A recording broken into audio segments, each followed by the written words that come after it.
my name's Alex King. I'm a director at Amplio Services. I've been a price to win analyst for 9 years, and a lot of questions come up time and time again, so I've made these videos to try and explain some of them to the people that are interested. One of the ones is about how we actually do estimating, and how we deal with uncertainty, and how we can be sure that our estimates are correct.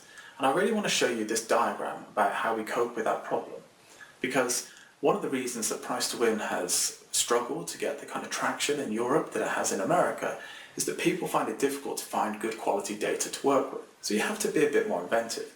And that's what this diagram is trying to show people here, okay? So this is about 5 different ways to estimate a particular cost.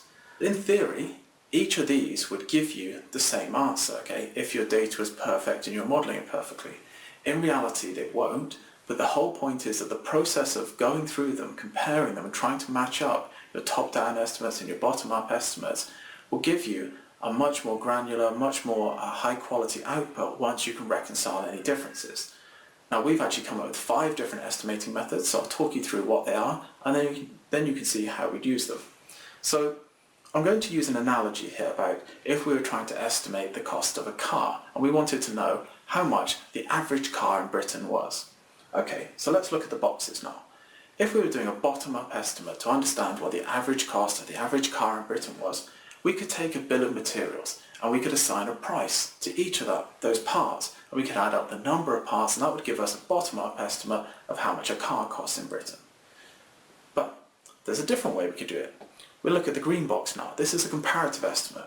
Now, what this would do, for example, is we might be able to get some sales data. We might be able to see the last 200,000 cars sold in Britain and what prices they were sold at. And then we could take that data, we could extrapolate from it, and this is a comparative estimate, which would give us a different figure about the average car in Britain. And the key point is that whereas one uses sales data and one uses a bill of materials, if there was an error in either one of those sets of data, it wouldn't be replicating itself between the two methods. So if there's something wrong with the sales data, it's just flat out wrong, we wouldn't see that same error in the bill of materials and vice versa. And that's why you get differences. But the point is that when you see those differences, it's alerting you to the fact that there's probably something wrong with either the data or the way you've modelled it. And you'll go through reconciling those, and that's how you'll get the accuracy in your end price to win. But let's carry on now. The purple one, this is parametric estimating.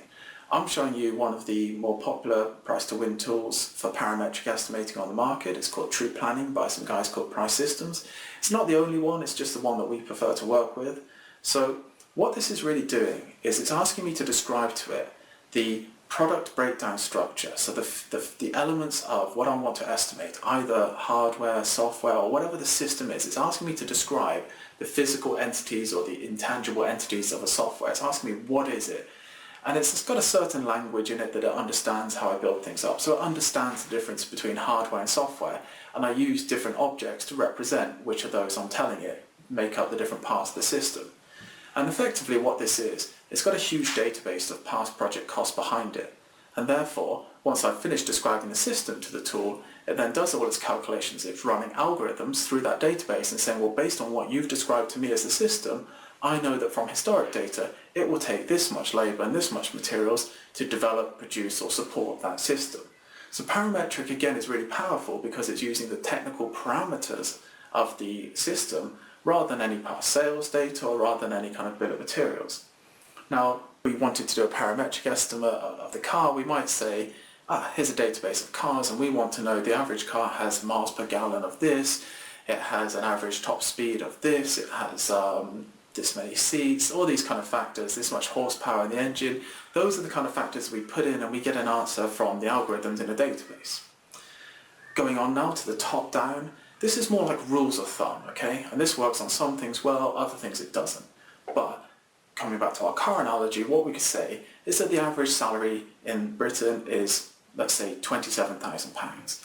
And for the average car to be affordable to the average person, they could only possibly borrow or spend 30% of the average income. So we take 30% of £27,000 and say, and that's going to be the average price of a new car. So it's a rule of thumb, top down, 30% of £27,000. That's an example for you. Alternatives. Now this again is really important for some things but less for others. It depends what other uses there are, other ways to achieve what the customer wants to get done. So cars are really about transport from A to B. Now if cars were that much more expensive than the alternative of taking the train or taking the bus, some kind of public transport, then eventually people would probably stop doing cars. But you have to factor in differences like convenience, for example. But that's just looking at other ways the customer could get the job done that they want to. So what we say is that we would break down our work breakdown structure into different parts, and we would estimate each part of that work breakdown structure using as many of these estimating methods as we could. And by doing that, we would reconcile any differences, and that would give us the granularity. Let's say from historic data we know that our bottom-up estimates are generally 70% accurate. So that 30% inaccuracy is not good enough quality for a price to win. Okay, well, it's not going to help us win bids if we've got that kind of margin of error. But let's say we've also done our parametric estimate, and let's say we know that from historical evidence they're about 85% accurate.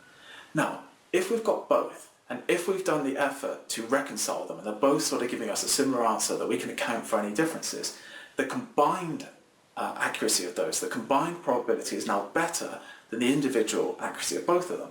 So the combined accuracy would be 95.5%. And likewise, if we had a comparative figure, even if the comparatives, because they're just based on extrapolations from old data, was 60% accurate, if we also had a parametric and we also had a bottom-up, then the combined accuracy of those figures I've just given you would be 98.2%, which is great. Effectively a 1.8% chance that our figures are out of the region of what we expect. So that's how we get the quality from our price to win.